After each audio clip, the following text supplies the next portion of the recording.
Assalamualaikum warahmatullahi wabarakatuh. Kembali lagi malam ini dalam channelnya Dosen Pergerakan.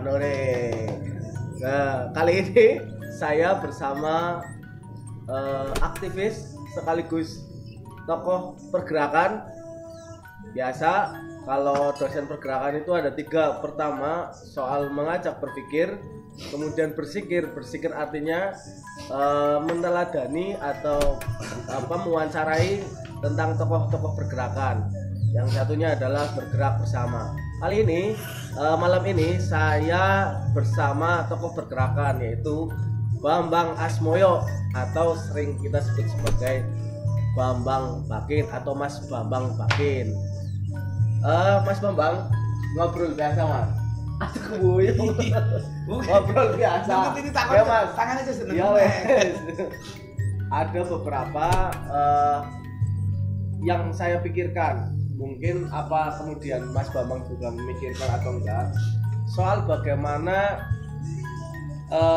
keberlangsungan pembangunan dalam konteks aturan. Karena bagaimanapun Mas Bambang ini dalam kehidupannya selalu berbicara tentang aturan-aturan main, hukum-hukum yang ada. Beliau seorang lawyer terbaik yang ada di Kabupaten Tegal. Juga Mas Bambang juga ngomong soal isu-isu korupsi, juga termasuk pemerhati peraturan daerah. Mas Bambang, kira-kira sebetulnya Mas Bambang, perda yang ada di Kabupaten Tegal itu dari sekian banyak perda perda yang ada di Kabupaten Tegal, kira-kira sebetulnya apa yang harus menjadi satu perhatian, apa yang belum, terus kemudian setelah sudah jadi perda, apakah kemudian bisa diteruskan atau memang nggak harus diteruskan lewat perbu? Kira-kira gimana Mas Bambang? Monggo. Perda ya? Iya, perda yang keras Mas Bambang. Yang namanya perda Ya. itu ada satu Ya. usulan eksekutif. Ya. Agak res Mas Bambang. Nah, yang kedua inisiatif dari legislatif. Ya. Inisiatif dari legislatif. Biasanya kalau perda yang diusulkan dari eksekutif, Ya. itu mendasari sebuah kebutuhan. Ya. Kebutuhan pemerintah kabupaten atau kota. Biasanya jelas kalau perda yang diusulkan itu mendasari sebuah Kebutuhan artinya kebutuhan masyarakat kebutuhan gitu. dari pemerintah, pemerintah untuk mensejahterakan masyarakat. Ya. Dan memperlancar pembangunan. Atau biasanya perda gue diusulkan oleh masyarakat. Bisa juga, cuma yang garis bawah tadi perda inisiatif legislatif itu biasanya itu bukan sebuah kebutuhan tapi kepentingan. Karena inisiatif legislatif itu kan simbolnya simbol politik. Jadi mereka kepentingan. Jangan-jangan curiga kalau Mas Bambang. Kepentingan jelas. Faktornya bisa individu dan kelompok. Waduh. Dalam ada kepentingan. Siap. Beda dengan kebutuhan. Nah, sebetulnya yang paling baik itu inisiasi dari masyarakat kemudian ditampung oleh DPR menjadi perda inisiatif, atau justru DPR menangkap sebagai sebuah kebutuhan terus kemudian diinisiasi oleh DPR. Bisa juga seperti itu asal saat penyerapan aspirasi masyarakat itu jelas masyarakat yang mana yang dihadirkan. Contoh saja kalau sebuah perda tentang Minerba yang sudah digodok 6 tahun yang lalu digedok, disahkan oleh Dewan. Itu pada saat pembahasan. Sebelumnya kan pada saat pembahasan jelas tujuannya kan untuk menarik investasi, tapi jangan mengabaikan masyarakat sekitar. Sehingga dalam public hearing mestinya yang diundang untuk menyerap aspirasi masyarakat sekitar yang terdampak dan pengusaha Minerba itu. Bukan masyarakat yang diundang karena kepentingan. Yang penting mendasari sebuah regulasi bahwa syaratnya ada public hearing. Itu cilangannya kan ketika public hearing penyerapan yang diundang kan untuk menyampaikan aspirasi kan tidak tepat sasaran.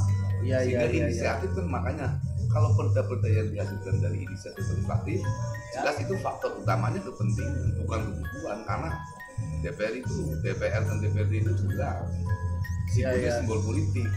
Beda dengan inisiatif yang diusulkan dari eksekutif pemerintah. Nah, Mas Bambang sendiri pernah nggak diundang untuk public hearing? Kalau saya dari dulu sampai sekarang baru satu kali terkait retribusi. Siap. Terkait pelayanan. Berarti pernah sekali tapi terkait pelayanan. Dalam kapasitas sebagai NGO dan iya. praktisi hukum. Karena kaitannya kan ada di situ ada klausul rancangannya kan klausul ketentuan pidana. Cuma tak bahas. Ketentuan pidana itu kan harus ada dasarnya di dalam konsideran. Ya. Kalau diamati kemarin kan konsiderannya kan hanya mengacu undang-undang terkait lex spesialis. Ya. Berarti kalau lex spesialis, itu berarti kan ketentuannya jelas mengabaikan undang-undang yang umum. Ya.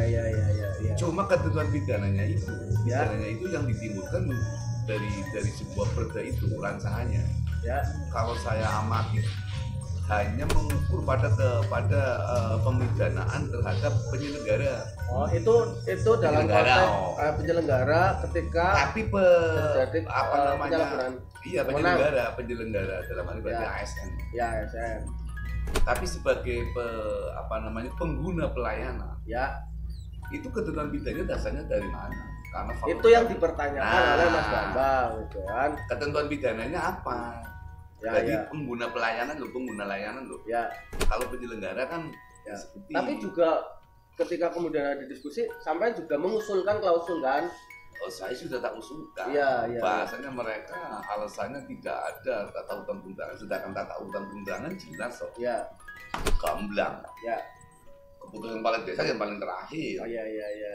Kenapa diabaikan undang-undang 881 diabaikan? Iya.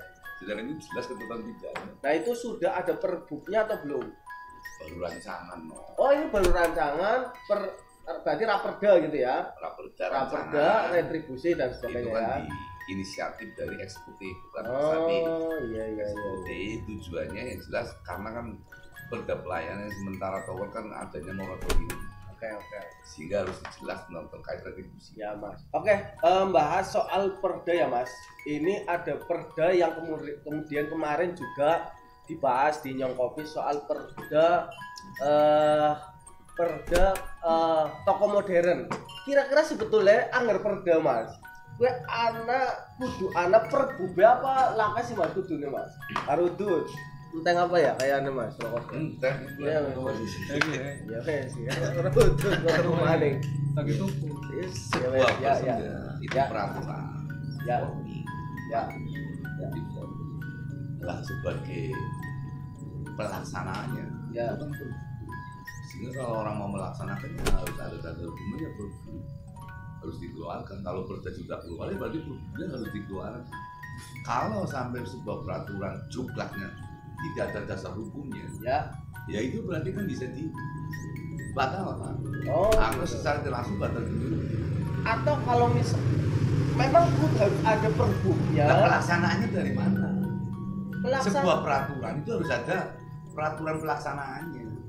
Itu perbuk itu bagian dari peraturan pelaksanaan. Karena kan yang namanya perda minerba, berbagai item ada item yang untuk minerba, untuk minimarket, ada untuk toko modern, ada untuk mall. Ada contoh 3 item aja ini dalam sebuah perda. Lah perbuknya mana? Apakah mau disamaratakan? Retribusinya. Perbuk itu fungsinya mengatur pelaksanaan. Minimarket retribusinya sekian, jaraknya sekian dari pasar tradisional. Mall jaraknya sekian retribusinya. Itulah fungsinya sebuah peraturan bupati untuk melaksanakan perda tersebut. Tanpa perbuk, lah perdanya berarti mau disamaratakan antara minimarket, mall. Tapi kalau misalnya di perda itu sudah mengandung pelaksana teknis di klausulnya, ya nggak ada. Yang namanya perda peraturan, pelaksananya sendiri, nggak ada. Itu keliru kalau perda itu langsung teknisnya nggak ada, pasti ada peraturan. Berarti ini perda toko modern, perda omong. Perda omong. Ini saya mengamini saja.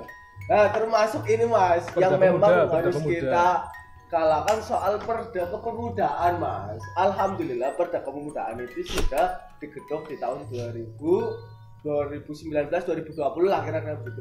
Berarti untuk melaksanakan Perda Kepemudaan itu harus ada Perbu. Nah dalam Perda, ya, ketentuan terakhir dalam sebuah Perda dibaca. Ya. Peraturan ini berlaku. Ya. Sejak kapan? Ya. Sejak kapan? Itu muncul. Nah, ketika sejak itu kemudian harus dikeluarkan. Harus masuk ke dokumen, masuk ke lembaran negara. Didaftarkan di registrasi, berarti sah. Ya. Nah, itu digarap oleh siapa? Eksekutif. Iya, maksudnya eksekutif bidang apa? Bagian hukum. Oh, bagian hukum. Ya. Karena fungsi bagian hukum kan membuat sebuah kajian, karena polisi kebijakan pimpinan daerah sebelum tanda tangan. Ya. Itu harus dibuatlah sebuah kajian hukum biar mereka itu ketika sebuah menandatangani produk hukum tidak berakibat hukum kepada yang menandatangani. Bupati ya. Iya, pokoknya kepimpinan lah. Bisa sekda, bisa bupati. Berarti berkas dokumen masuk ke sekda, ke sekretariatan, diserahkan ke bagian hukum untuk dikaji. Nanti baru dibuat kajian sekda paraf, usulan ke pimpinan untuk sebuah menandatangani. Kalau SK Bupati nggak bisa ya? SK itu surat keputusan. Iya, berarti nggak bisa ya, Mendasari atas Perda seperti ini dibuatlah SK nggak bisa kayak gitu ya? Peraturan bukan peraturan bupati. Harus ada peraturan turunan. Kalau SK beda, SK lebih kecil lagi. Nah, sementara menurut Mas Bambang gue, antara Perda yang dihasilkan dengan sinkronisasi Perbu, kira-kira ritme perjalanannya bisa sama atau tadi apa yang bisa kita lihat misalnya Perda toko modern itu ternyata Perbunya dari tahun berapa ini? Nah, itu bisa di class action aja dibatalkan demi. Di class action dibatalkan demi hukum karena nggak ada Perbunya. Ya pelaksanaannya sih sebagai dasar hukum untuk melaksanakan Perda itu. Ya itu tadi contoh Perda tentang APBD. Ya. Gedung APBD itu nggak bisa berjalan kalau nggak ada apa Perbu itu mengatur. Nah, membuat surat keputusan penggunaan bendahara umum daerah, pengguna anggaran. Nah, setelah pengguna anggaran baru membuat SK PPO, SK Bupati dan sebagainya.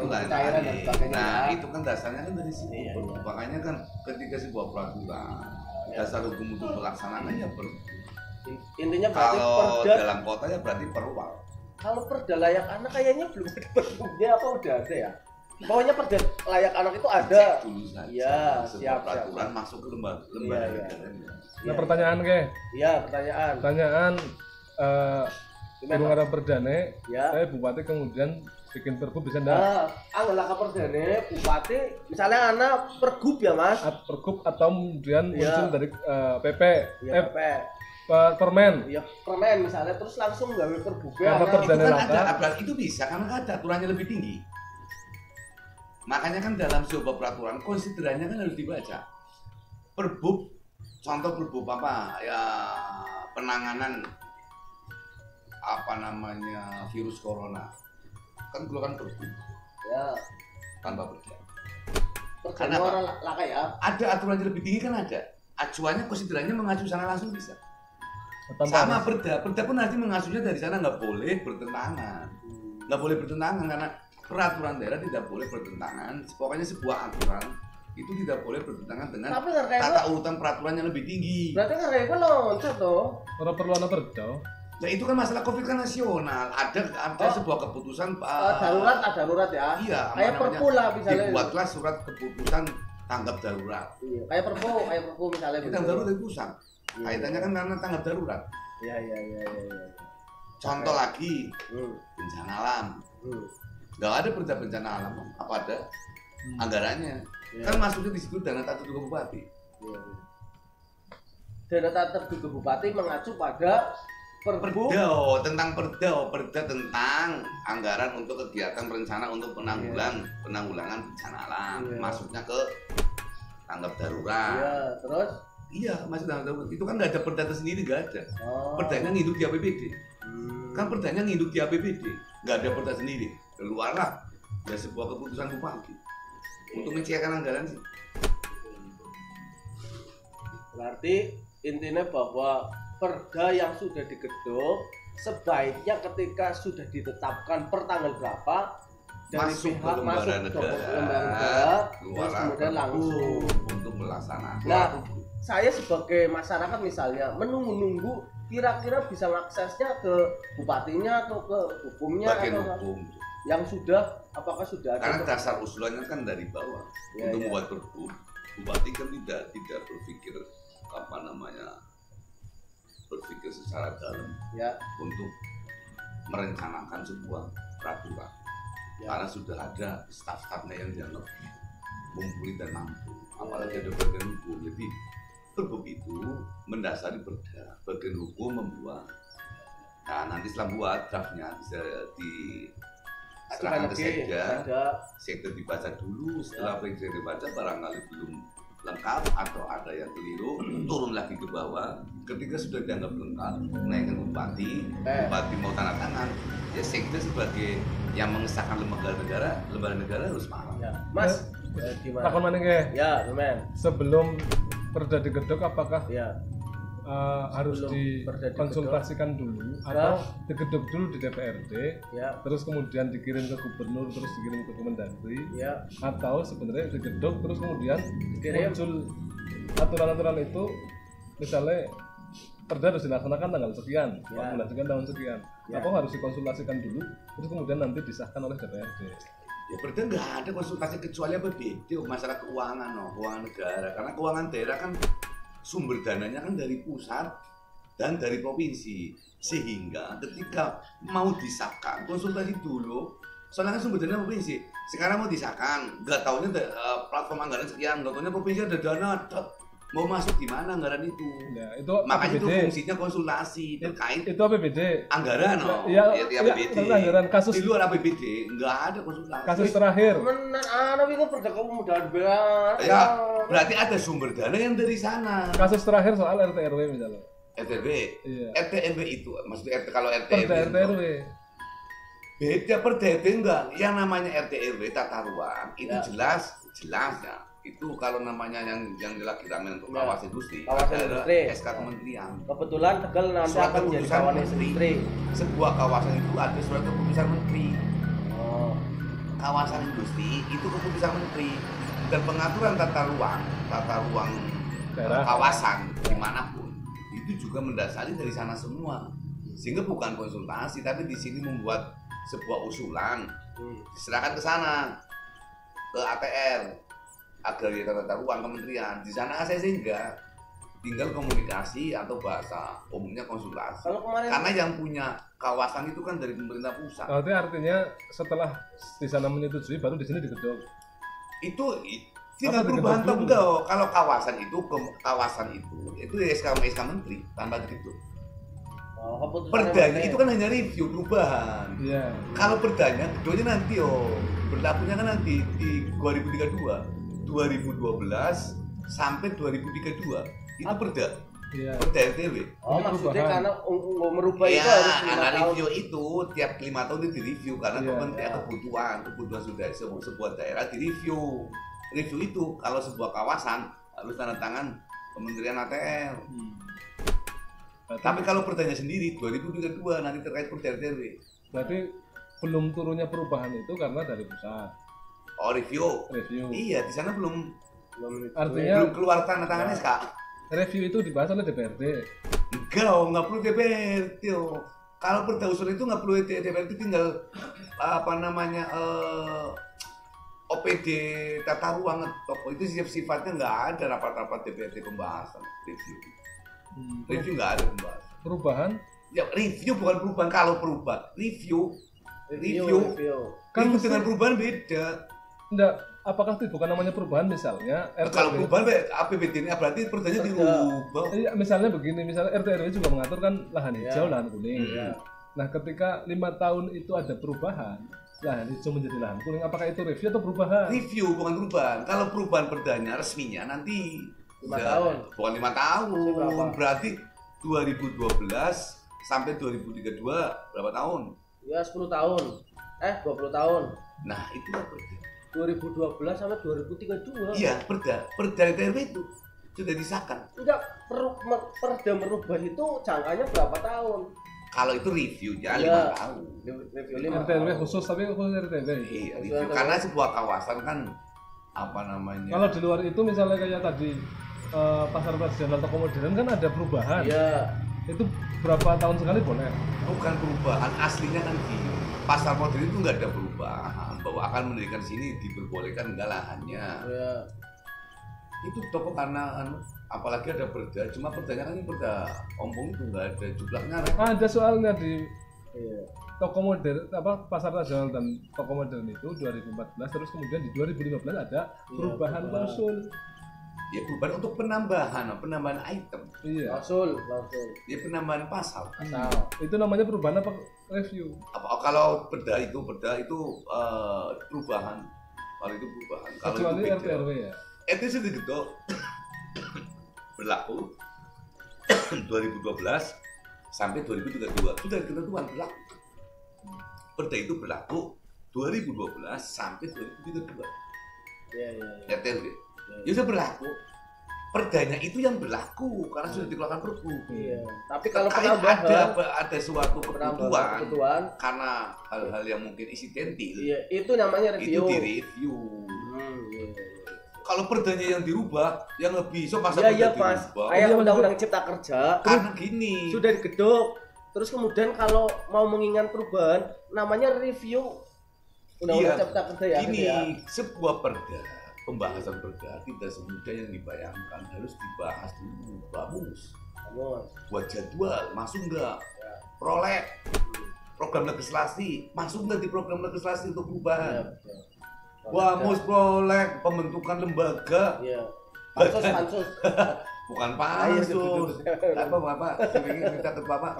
Bapak Perda. Itu pembentukan lembaga itu. Ya, beberapa rapat item sebelum rapat pasti ada apa namanya Bitek, terus usulan naskah akademik. Nah, lama waktunya sampai kapan? Iya. Itu namanya sebuah perda.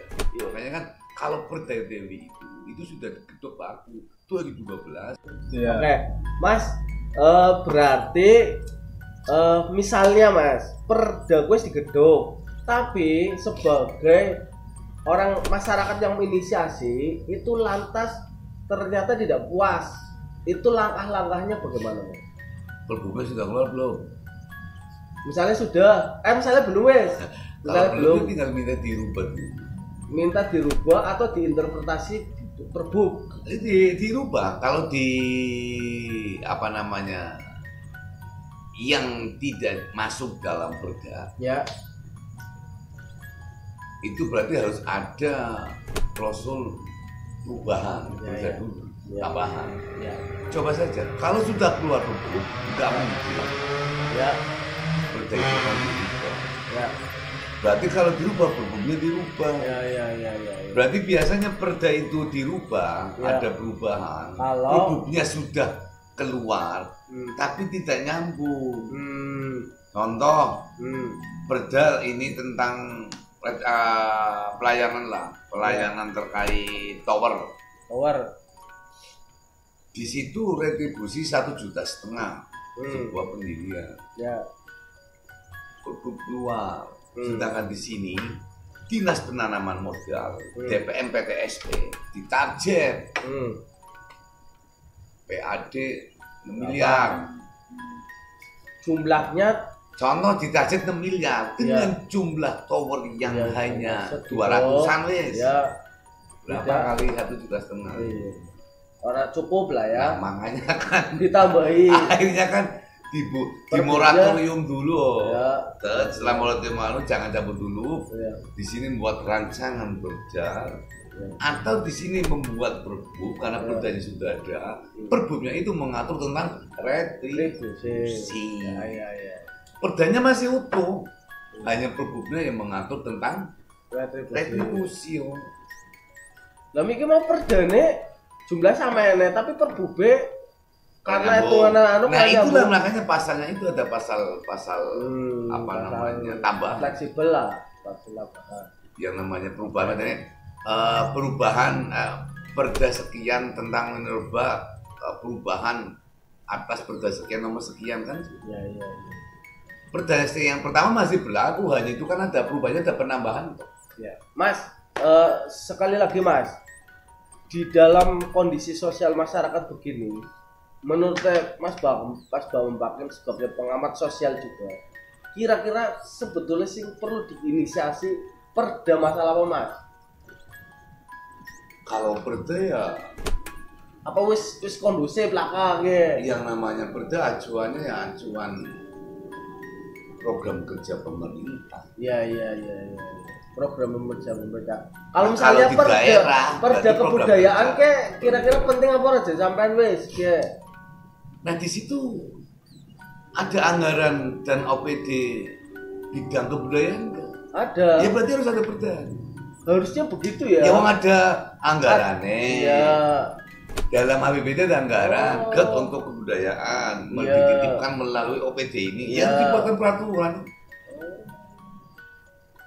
Begitu. Tinggal diusulkan.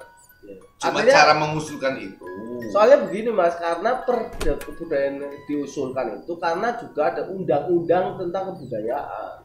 Oh ya itu berarti akan konsiderannya nanti jangan sampai lepas. Dalam sebuah konsiderannya berarti undang-undang itu harusnya tidak boleh bertentangan dengan undang-undang yang lebih tinggi pokoknya. Tidak boleh sebuah aturan itu bertentangan dengan undang-undang yang lebih tinggi, makanya harus ada konsideran. Atau bisa dibalik bahwa anak undang-undangnya mestinya harus ada perdanya, kira-kira begitu ya. Yang jelas kan karena dalam APBD ada anggaran untuk kebudayaan, ada organisasi perangkat daerah yang membidangi tentang kebudayaan.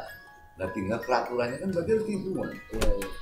Saya sih melihatnya bukan hanya pada persoalan anggaran ya, tapi aturan-aturan yang memang membuat payung hukum. Ya nggak bisa yang namanya peraturannya terkait anggaran. Itu biasanya begitu Mas. Satu buah peraturan menghabiskan berapa? Iya sih, maksudnya gue logika kayak gue yang setuju. Tapi misalnya kayak mau perda kepemudaan, yang orang ngomong soal bagaimana ya tetap bahwa perda kepemudaan menyebabkan nanti ada soal klausul tentang pemberdayaan berbentuk dana. Tapi juga bukan soal itu, soal gerakan kepemudaan yang bisa lewat lintas sektoral, lintas dinas dan sebagainya. Dan ini perlu digawangi, dipayung hukumi oleh perda kebudayaan. Ya nggak bisa, pemudaannya ada bidang yang membidangi sendiri. Kalau lintas sektoral itu berarti bahasa komunikasi, koordinasi. Iya, program juga termasuk. Nah program itu butuh dana enggak?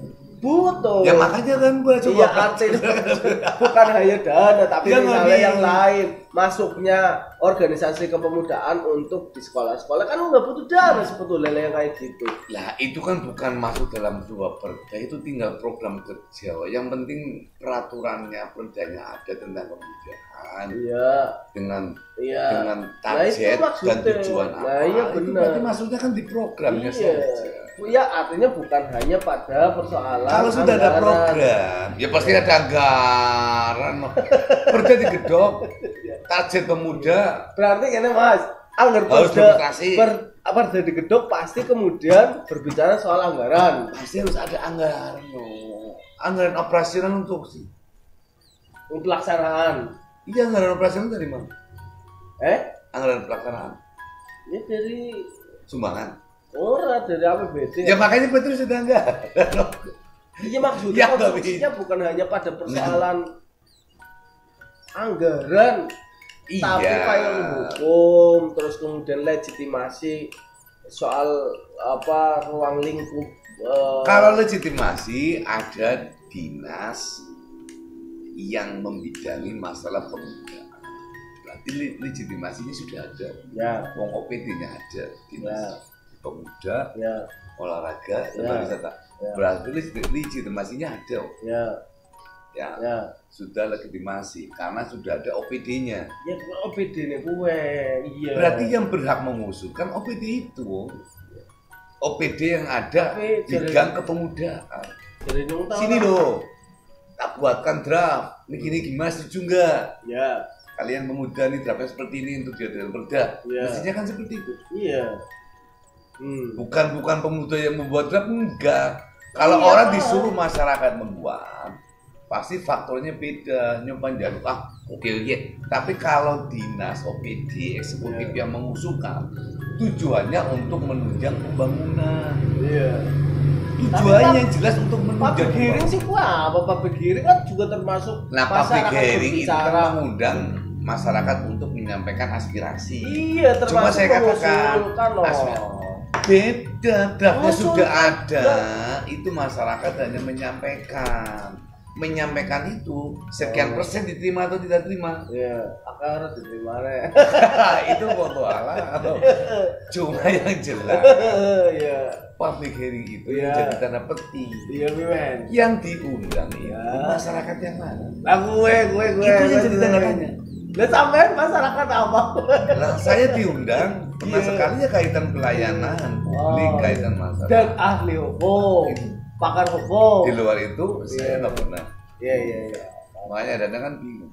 Bagian hukum terutama ketika akan mengusulkan sebuah draft peraturan, kemudian OPD membuat draft juga kaitannya dengan organisasinya.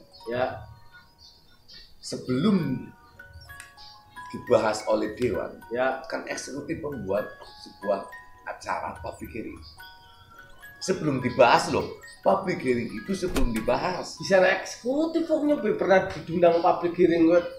Berarti itu inisiatif legislatif. Iya. Kalau ini kan ada perda yang diusulkan oleh eksekutif. Sebelum dibawa ke DPR untuk dibahas, eksekutif melaksanakan sebuah kegiatan public hearing, penyerapan aspirasi. Tapi cuma ya masih tanda tanya juga masyarakat yang mana? Ya, Pimen Mas. Yang mau dan mengkritik soal anggar bisa diperda ngapain sosialisasi anak public hearing. Iya. Public hearing kan perwakilan toh. Iya. Sementara masyarakat butuh tahu soal aturan-aturan itu. Berarti perlu dong sosialisasi. Iya. Nah sekarang gini sosialisasi hasil perda yang sudah dilakukan. Iya. Untuk ngerti aturan gitu. Gini, yang namanya perda. Ya. Orang beranggapan ketika sudah digedok, perda tentang mereka akan diberikan biasanya informasi kepada para pihak terkait bukan ke masyarakat umum. Contoh perda tentang kepala desa perangkat. Ya sing dinae ngerti kepala desa. Sing disosialisasikan ada kepala desa perangkat. Perda tentang kebudayaan sing disosialisasikan tokoh budaya. Ya mereka yang kaitan dengan bukan masyarakat umum. Iya kan? Iya. Nah itu yang dimasalahkan. Kenapa hasil sebuah perda padahal berimplikasi kepada masyarakat umum, tapi yang disosialisasikan hanya masyarakat terkait dong. Ya karena stakeholdernya itu sih. Apanya? Yang berkepentingan hanya itu saja sih. Yang pernah ikut sosialisasi, apakah mereka juga akan mensosialisasikan, memberitahukan kepada masyarakat umum? Iya sih. Ya masyarakat umum kadang-kadang juga apaan sih anak berdebat. Ya enggak. Fungsinya sosialisasi biar urip makmur, bisa mangan iku paling. Ya makanya kan contoh itu aja wis perda tentang kepala desa dan perangkat desa. Contoh itu yang perda tahun 2017 baru ya, kalau nggak salah. Itu coba sosialisasinya paling kepada para pihak terkait, kepala desa, perangkat desa, marga, apakah kepada masyarakat umum nggak ada? Iya. Nah, cuma kan kalau maksudnya sampean pengennya disosialisasikan di masyarakat umum, misalnya disosialisasikan yang melek aturan. Gini contoh masalah kepala desa perangkat desa, yang mestinya setelah disosialisasikan kepada kepala desa, perangkat desa, kepala desa perangkat desa mengundang masyarakat, kemudian disosialisasikan ulang oleh kepala desa yang pernah menerima sosialisasi. Karena kaitannya kan merah putih. Kaitan implikasi. Iya kan terus berarti intinya sebetulnya perda itu harus juga diketahui oleh masyarakat supaya menjadi pegangan terhadap sesuatu yang berkaitan dengan hal tersebut gitu ya. Selama ini enggak gitu ya. Selama ini kan atau misalnya saya membayangkan misalnya radio memutar semua perda-perda yang sudah dengan berikut aturan-aturan mainnya gitu ya. Untuk wujud sosialisasi mau. Nah, anggarannya ada anggaran 3 harus bayar iklan. Ya bukan ya kan itu kan Pertiwi misalnya kan radio nih. Gini yang namanya sosialisasi kepada pihak ketiga kan yang ketiga. Iya. Berarti kan harus ada sisi profit oriented pihak ketiga. Iya. Karena menghabiskan yang Pertiwi ya wong kene Pemgep ya. Dan mereka juga kena target pendapatan lembaga penyiaran. Iya. Kecuali mereka karyawannya orang PNS semua yang dibayar negara. Iya. Kecuali ya orang-orang penyelenggara semua mereka sudah digaji tanpa kecuali wajib karena mereka sudah mendapatkan hak, wajibannya harus dilaksanakan. Oke. Mudah-mudahan ini menjadi satu obrolan yang bermanfaat dan pastinya akan terus kita gali sosok pengetahuannya Mas Bambang. Pergerakan mengajak Anda sekalian untuk berpikir, berzikir, dan bergerak untuk kebaikan bersama. Jangan lupa komen, subscribe, like, dan share-nya. Terima kasih.